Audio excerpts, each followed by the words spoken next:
Hi guys, welcome on board. Thanks for joining Married with a Life. Today we are continuing our topic, why some husbands do not help their wives. So we're going to do episode 2 today.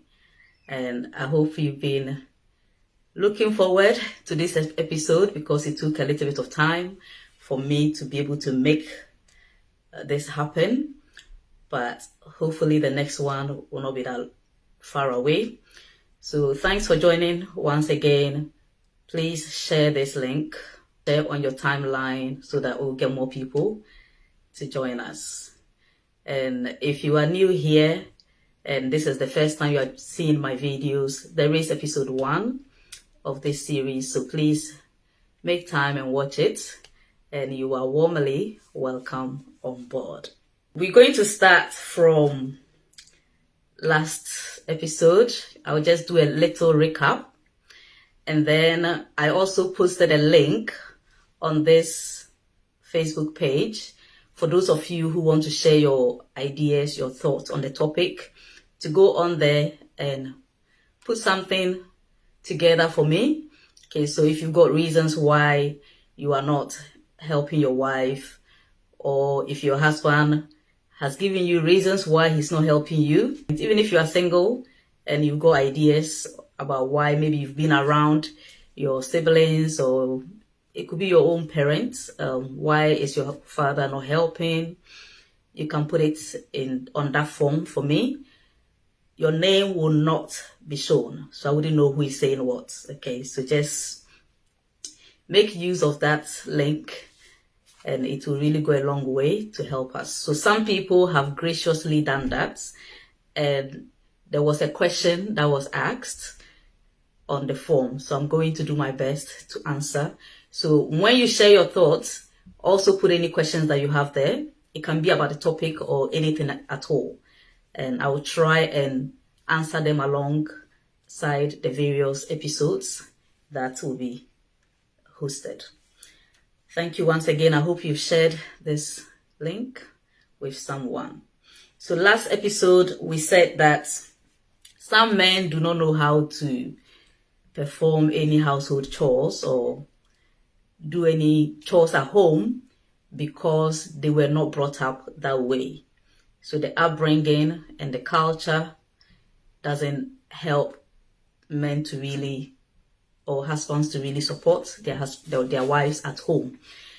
So if you're a wife, you need to now show some kind of mercy, okay, with this understanding, knowing that sometimes it's not because they don't want to do it, it's because they don't know how to do it, okay. So the upbringing, and then we said that if you're a mother, you have to make sure that there are no gender bias rules. Make sure that you are training all your children, whether they are male, female, to be able to do house chores, and encourage them to take it into their marriage. Okay, so that's the long and short of it. Yeah. And then there was also a comment that was left on the YouTube channel. Somebody watched the video on YouTube and left a comment. And I'm going to read a comment and start this episode from there. So the person said, I remember when my mother-in-law came to visit, she said that I'm supposed to serve my husband, and she doesn't expect her son to do anything. So I think the last episode I said that there are some mothers who go into their son's matrimonial home and they push the idea that the guy shouldn't do anything. Okay, so they give little suggestions here and there from their actions. And some will actually be plain. So this lady, her mother-in-law was straightforward. You should be serving my son. I don't expect him to do anything. So unfortunately, women, we are our own enemies. Okay, we are our own enemies. And what I would say is that sometimes if you don't handle these things very well, it can cause a lot of issues in your marriage. So if you're a wife and you have a difficult mother-in-law, or you are a husband and your mother is very difficult, it's a difficult person. And when I say difficult person, someone who is always trying to poke nose. They want to meddle in your affairs. They want to know everything that is going on in your marriage. They want to control you and control your wife. You've got to take it into prayer. Okay, because sometimes it's not as physical as you think it is. Sometimes it's because they don't like your wife, but you've made a choice and you have to put your feet down to make sure that you are supporting your wife. Because most of the time when they realize that the two of you are not together, your mind is not the same, you don't respect your wife, you talk to her anyhow, or you even complain about your wife to your parent or your siblings, they will not respect her. Okay. When they see that you are not united, they can use you against each other. Okay. And you don't want somebody to disrespect your wife, because if they are not around, the woman that is with you, she's the one that is with you at home. If anything is happening to you, she's your first call. So it's very important that you don't let your mother or your siblings disrespect her. So make sure you are together, and if it means you have to restrict how often your wife is in contact or how often they visit, you've got to put that boundary in place to ensure that you have your peace. Okay? And pray. Pray. Because sometimes some of the mothers are coming from a very bitter heart. They are coming from a bitter experience. Maybe their own husbands didn't help them. They had a bad marriage. So they don't see why you should be helping. You should be giving your wife a good time. And sometimes it's because of jealousy. They're just jealous. Okay? But unfortunately, your mother is very important. Your wife too is very important. They all have their position. They have their roles. And both of them must be respected. Their positions must be respected. And they should all stay in their positions. Okay, they should know their place. But when a mother now crosses and is coming into your marriage to take over, that is out of bounds. That is not right. And you have to physically put the boundaries there. And if it's not working, you take it into prayer, because it could be spiritual. Sometimes some mothers have gone all the way to destroy their son's marriage. There was a series that I was following on Facebook, and this mother was bent on destroying her son's marriage just because she didn't like the girl. And eventually she ruined the marriage, left her son in a very bad place. And even her end was not good. But funny enough, she had a daughter, her biological daughter, and she was trusting God to give her biological daughter a good husband, a supportive husband. But you see, life is a seed. It's a seed. Whatever you don't celebrate, you can't attract. So because she couldn't celebrate another woman's daughter having a supportive husband, or because she couldn't celebrate the fact that her son is supportive to another woman's child, her own daughter ended up in the hands of an abusive husband. So there's a saying that what is good for the goose is good for the gander.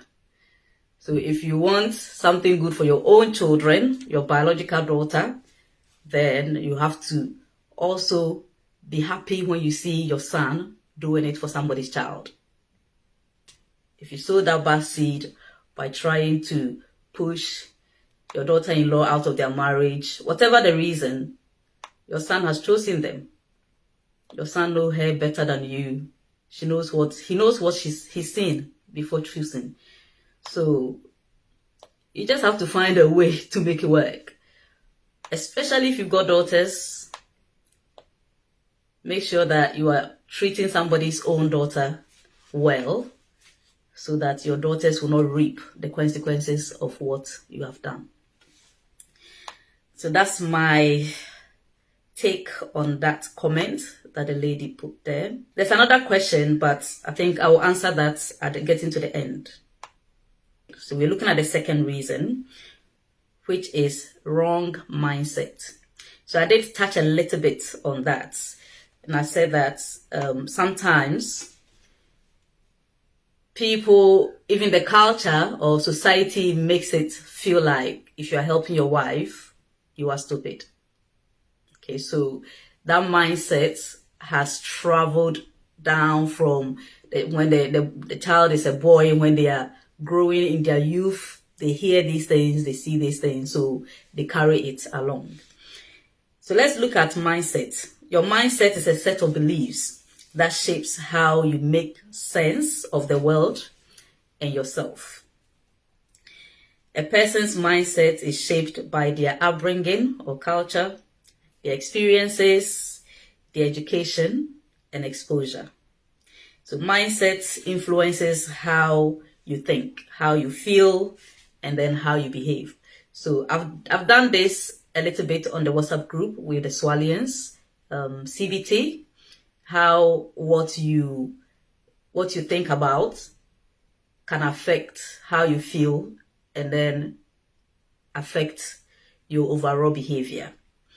So the way somebody can feel or think is shaped by how they were brought up, the experiences they've had in life, their education. Okay, because somebody who just had, let's say you've completed secondary school, somebody who has had that level of education might not be advanced in knowledge as compared to somebody who has a PhD. Okay, I'm talking about school knowledge. Okay, there is home knowledge, there is wisdom, which is given by God. So that one, the wisdom part, you don't even need to go to school. You can have wisdom. There are people who are very wise. God gave them that wisdom. But when it comes to education, your ability to read, your ability to learn new things can all be shaped by how educated you are. And then your experiences, what you are exposed to, your exposure. So there's a way somebody who was brought up all their life in Africa will behave. And there is a way somebody who was brought up in the Western world will behave. Okay. Most of the time, you see a clash. Someone born in the UK going to marry somebody who has lived all their life in Ghana, for example. There could be some clash if the person that lived all their life in Ghana has not been exposed to how the Western world works. Okay, so some of these discussions about why husbands are not helping, in some countries, it might not even be a problem, okay? Especially, let's say maybe in the Western world, there are some people that it will not be a problem to them to help their wives as compared to somebody who has lived all their lives in Africa. And I'm saying some people, okay, because some people live in Africa, but their mindset is correct. Their mindset is correct. They know how to challenge things. They don't just see and do. They will challenge, they will ask questions. Why is this so? And make sure that they are doing the right thing. So what you experience, your exposure, maybe you've had a chance to travel a bit, you've met people from different cultures, all of this can shape your mindset. Okay. And so some people, they have come to that place where the mindset that if you help your wife, she will not respect you. Or if you help your wife, people will see you as you are stupid, or they've casted a spell on you. That mindset is very strong when it comes to some men. Okay, it's very, very strong. And unfortunately, some husbands have accepted the gender roles. They've accepted the fact that, yes, home management, cooking, cleaning, washing, everything that has to do with the home is for the woman. They've accepted it. And so when it comes to roles like childcare, for example, they have cancelled themselves out of it. To them, it's not a man's job, it's a woman's job. Okay, so that mindset is very, very strong. And unfortunately, it's causing a lot of problems. It's causing a lot of problems in homes. So we need to really, really change our mindset, or we need to help our men change their mindsets. And even some of we ladies, we have also accepted the fact that the kitchen is for us. The cleaning is for us. So from some of the things that people are leaving on the form that I created, some are saying that even when they want to help their wives, the woman is saying, no, don't worry, just go and sit down, I'll be fine, that kind of thing. And it's pushing them away. So it's a big thing. It's very deep, and we need God to help us so that we can change this mindset. This thing is so deep that I was thinking about this, that why is it that when we get married, two young people, inexperienced, you've never had a child before, you don't have any experience with children, you get married, and then children comes in, and the husband automatically expects the wife to know how to do childcare? Why is that the case? We are both naive about this thing. We are both inexperienced. We've never had a baby before. This thing is new to both of us. So why do you expect me to know how to do it? Again, mindset. Okay, so we need to really, really challenge some of the ways that we think, because it's not the same. Even when you've been around somebody who has had a child before, or you've had opportunity to babysit somebody's child, it's not the same as having your own child. The sleepless night is not the same. It's never the same. But the man is somehow expecting that the woman will know. And even you, the woman, you're expecting that you will know. You know how to do it. So mindset is really, really a massive part. And you realize that all the other points that we will be discussing, they will all be linked to mindset. Wrong mindset. Wrong mindset. And initially, I also said that most of us, we are not questioning the things that we see. So as part of the mindset shift that we need to do, we need to start questioning what we saw growing up. So for some of us, maybe we grew up to see our fathers not doing anything at home. But you've never had a chance to ask your dad, how come mom is the one doing everything? Because sometimes, even though that's what you see, when they started their marriage, it was not so. There are some fathers who were very much involved in their upbringing, in the cooking, in the cleaning, in everything that involves the house. They were very much involved in it until they got to a certain stage whereby they were now financially free. Okay, they were financially stable, or they are even billionaires. Some are trillionaires, okay, or let's say even millionaires. Okay, they've come to that point where they don't need any financial assistance from their wives. They don't need their wife to bring in any money, because they've now established to the extent whereby they can just say, wife, stay at home. I will even get a house help, or they will get somebody who will order groceries online and deliver. They will get cleaners to come in and clean. And so literally the man doesn't have to do much. He doesn't have to do anything.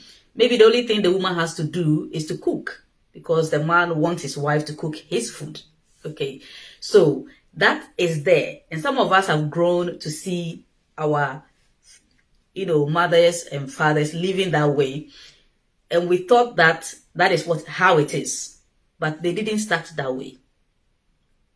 So if you are at a stage whereby you are not financially stable, you are still expecting your wife to work, even if your wife is, let's say, a housewife, whereby she doesn't have any commitment outside, you are expecting her to have like a side business and be bringing some kind of money at home, and yet you want her to do everything at home. So she should do all the cooking, do all the cleaning, do all the chores, and still work or still do a side business. So some of our husbands want to they want to enjoy what their fathers are enjoying without attaining the height that their fathers have attained. I don't know if I'm making sense. So ask your father, was it always like that? I don't think so. Some of them, it's not always like that. They were very, very much involved, and they are now at that place where they don't need to do it anymore because they got the money. And unfortunately, there are even some husbands who are not working. Their wife is working full time, has a business, a side business, and still has to come back home and do all the childcare and do all the chores. So this thing is very deep. That mindset whereby we think the home and the children is for the wife, it needs to change. Let me read what's is in the chat. Lady Prophet always says that you can never have what you despise. Therefore, we shouldn't be bitter about other people's celebrations, else we will never be celebrated for that same thing. Yes, it's true. Thank you, now. So Nyomi first says, if both the husband and wife is naive about childbearing, the man always feels the woman should know, probably by asking questions and seeing people who have children around doing it. Yeah, so that's what I explained, that it's a mindset. So because of that, it's expected that the woman should know, even though it's new, everything is new to the woman. If you want to have a wife who is working full time or have a side business and still take care of the home the way you wanted to do, then you have to know that there's going to be some kind of compromises.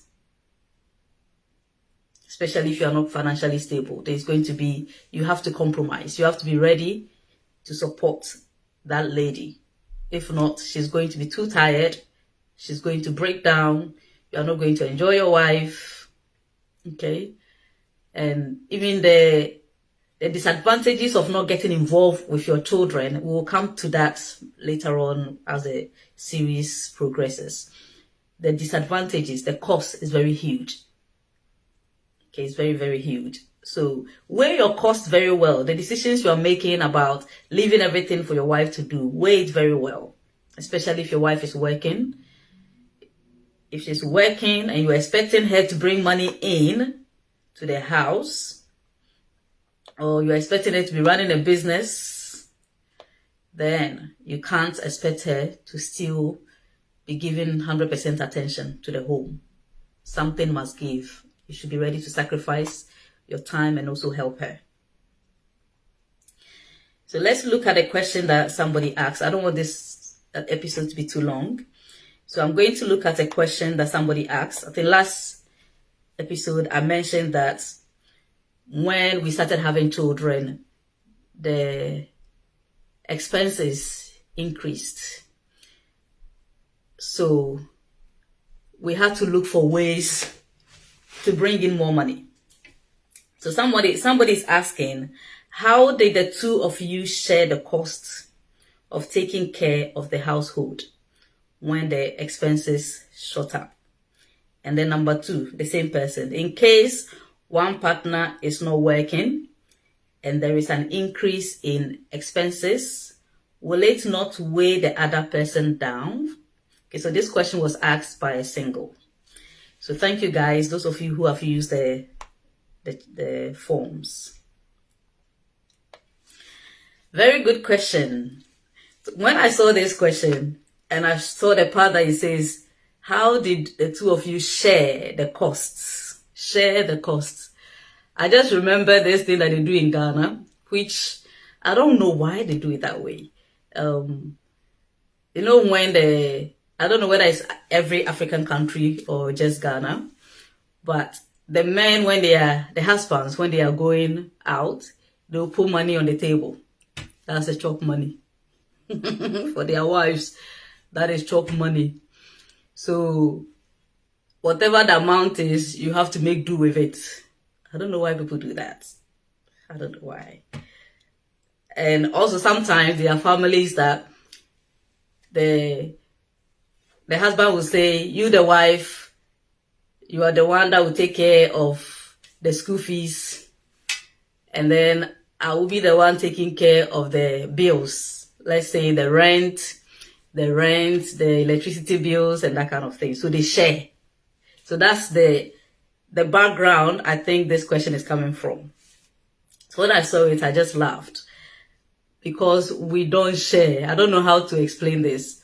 We don't share the costs, like the way he's trying to put it. Okay. So the last time I explained that we do everything together. We try to do everything together. And when I say doing everything together, for example, if on a typical day where we are both at home and my daughter has to go to nursery, when she wakes up, I'll give her food. I'll give her her breakfast.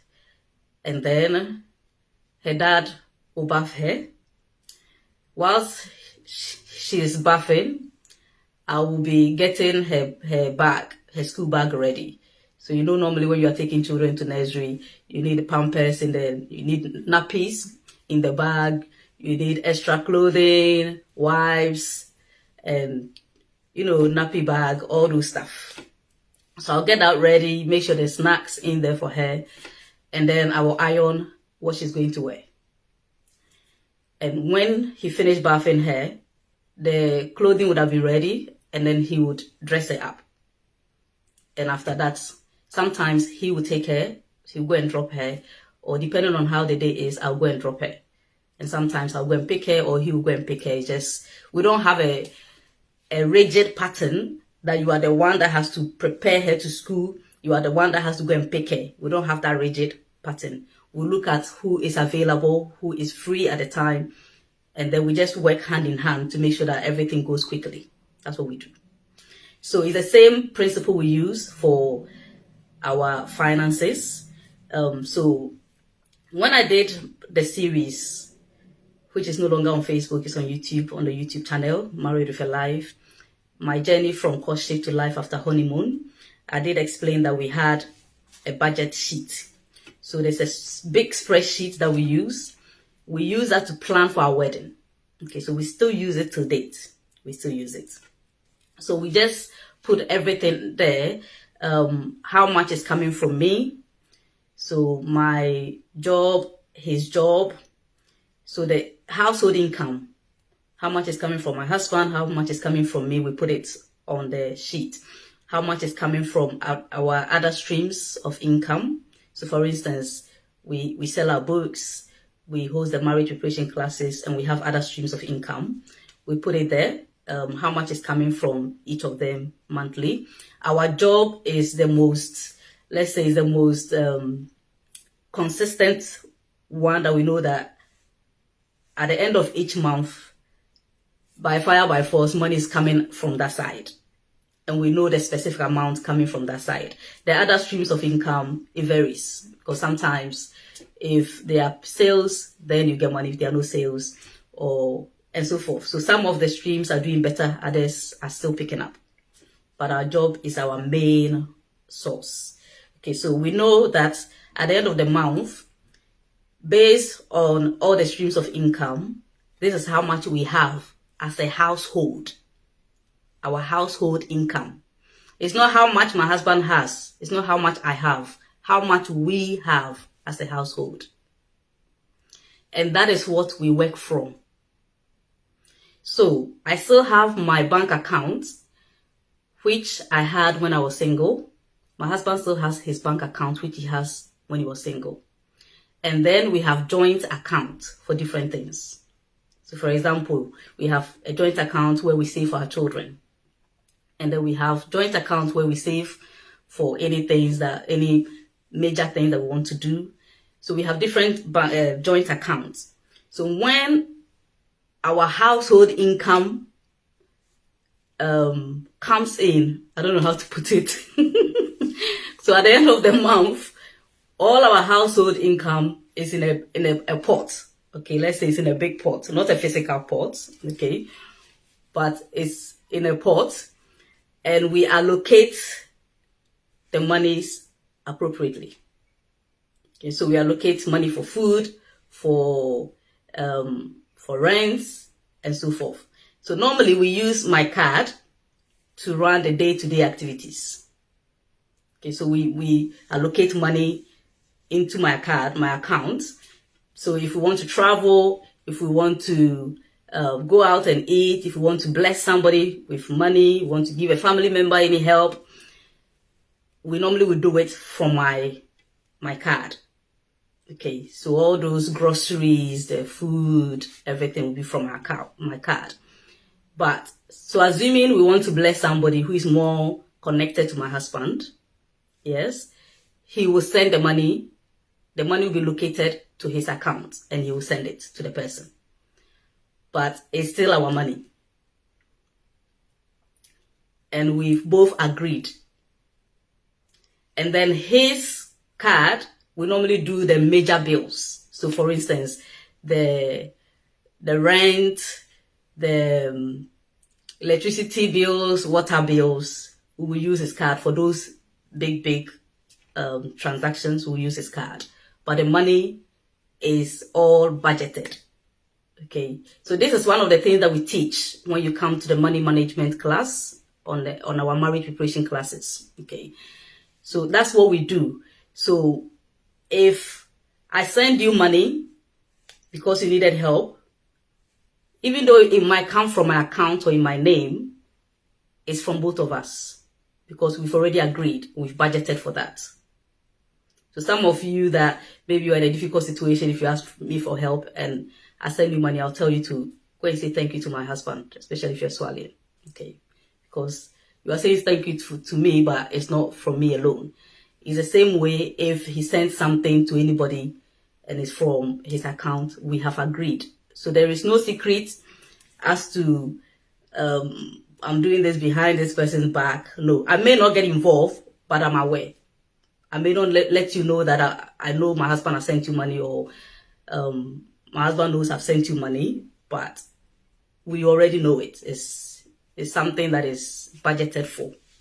Okay, so that's what we do. We use that same style to pay for all the expenses that we have to pay for as a family. So there is nothing like you do this, I'm doing that. We are just allocating the money in different accounts to do different things, but it's the same, it's our money. It's not my money, it's not his money, it's our money. That is the mindset that we have. So for the person who asked this question, to really help you to, I don't think you should share, like say this person, you bring your money to do this. You need to work together. Unity is very important when you are married. So that the burden, because if you say this person should take care of a particular aspect of the home, what about if their money is not enough? What about if a particular month they didn't make enough money to take off that aspect? Then they are going to struggle. You're going to put pressure on them. But if you do it together as a family, after you've paid all your bills, whatever is left is still your money. Okay? And we don't have autonomy I don't have autonomy to my account. My husband can use my card at any time if it's needed. I can use his card at any time and so forth. So have that transparency whereby your husband knows how much you earn, you know how much your wife earns, and put everything together. It will help you to progress quickly. From my experience, I think it would help you to progress quickly. I know not everybody can do our style, especially if you don't trust each other financially, but you still have to ensure that there is that financial freedom. Even if your wife is not working, make sure she still has that financial freedom somehow. Find a way so that she's not always depending on you to ask you for little things. I want this. She shouldn't be calling you to ask for everything that she needs. She wants to buy pad and she has to ask you. No. Create a system whereby she can still freely have access to your money. That's why I feel like that idea of chop money, whereby you put the money on the table and she use it because that's all she's got. That's all that you can provide. So she has to make use of that. I feel like it's a control system whereby sometimes our men may want their wife to feel like they're so dependent on them financially. And this is also why, as a woman, you should work or you should have some source of income.